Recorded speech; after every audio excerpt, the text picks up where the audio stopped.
Hello friends, आपका हमारे YouTube channel Hindi text पेता में स्वागत है।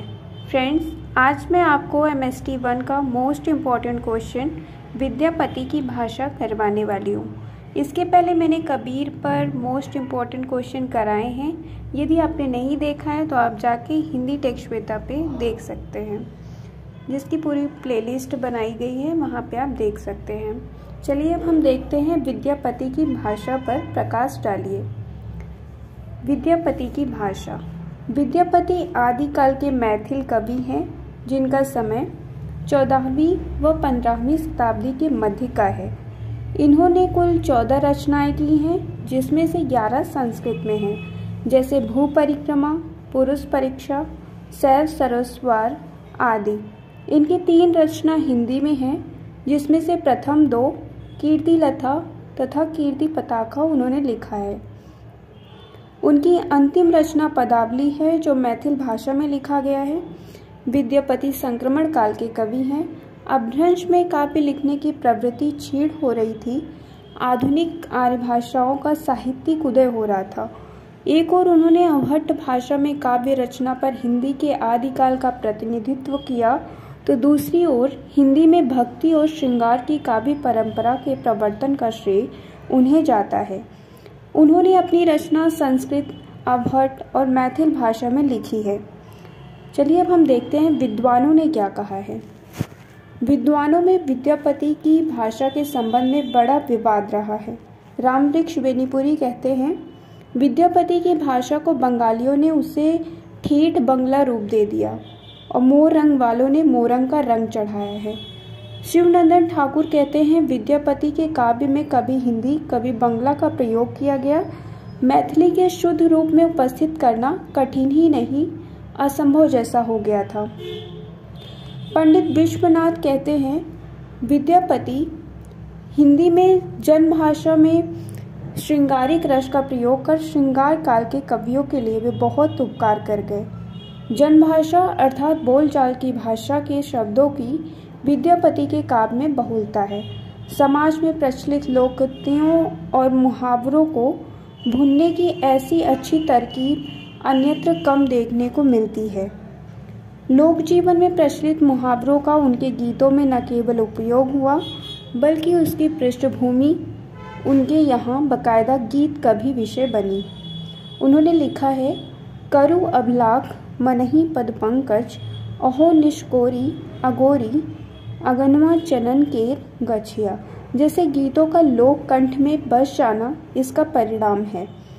ठाकुर के अनुसार विद्यापति की कोमलांत पदावली पर बंगला भाषी मुक्त हो गए।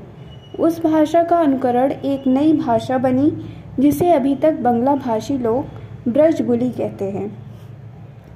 अयोध्या सिंह उपाध्याय हरिऔध कहते हैं, इन्होंने विद्यापति के काव्य भाषा की प्रशंसा करते हुए लिखा है, जैसे गीत गोविंद के रचनाकार जयदेव की मधुर पदावली पढ़कर अनुभव होता है, वैसे ही विद्यापति की पदावली पढ़कर अपनी कोकिल कंठता के कारण ही उन्होंने मैथिल कोकिल का नाम पदवी हासिल की है। विद्यापति की रचना के आधार पर काव्य भाषा। विद्यापति ने कुल 14 रचनाएं की थी, जिसमें से 11 संस्कृत में हैं, जैसे कि पहले भी बताया गया। भू परिक्रमा, उनकी 3 रचनाएं हिंदी में शामिल हैं, जो कि कीर्तिलता, कीर्ति पताका और पदावली हैं।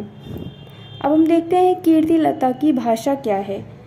कीर्तिलता का ऐतिहासिक महत्व यह है, यह प्रबंध काव्य में लिखा गया है, जिसे तकनीकी दृष्टि से खंड काव्य कहा जाता है। विद्यापति की काव्य भाषा का प्रश्न महत्वपूर्ण है।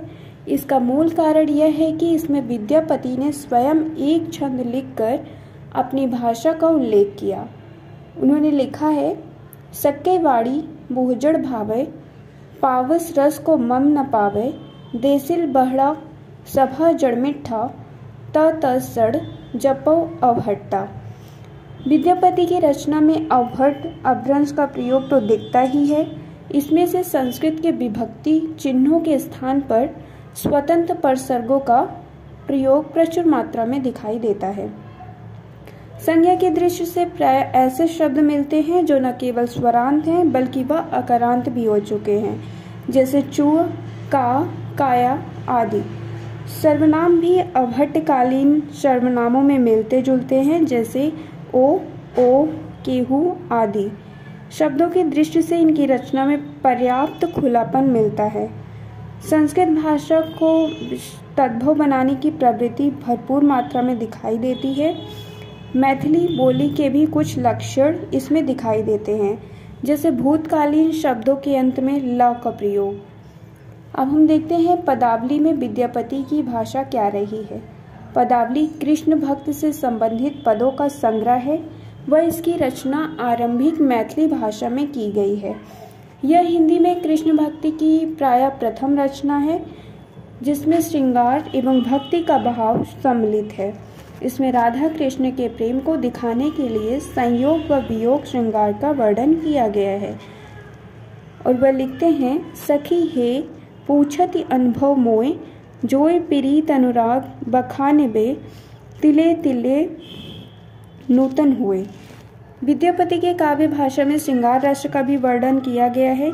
वह लिखते हैं, पदावली में श्रृंगार रस का प्रयोग संयोग का वर्णन करने के लिए किया जाता है। कृष्ण व राधा की पहली मुलाकात पे राधा का श्रृंगारिक वर्णन करते हुए कवि कहते हैं, जह जह जुग पग धरहीं, तह तह सरोह झरहीं, जह जह झलकत अंग, तह तह बिजुरी तरंग।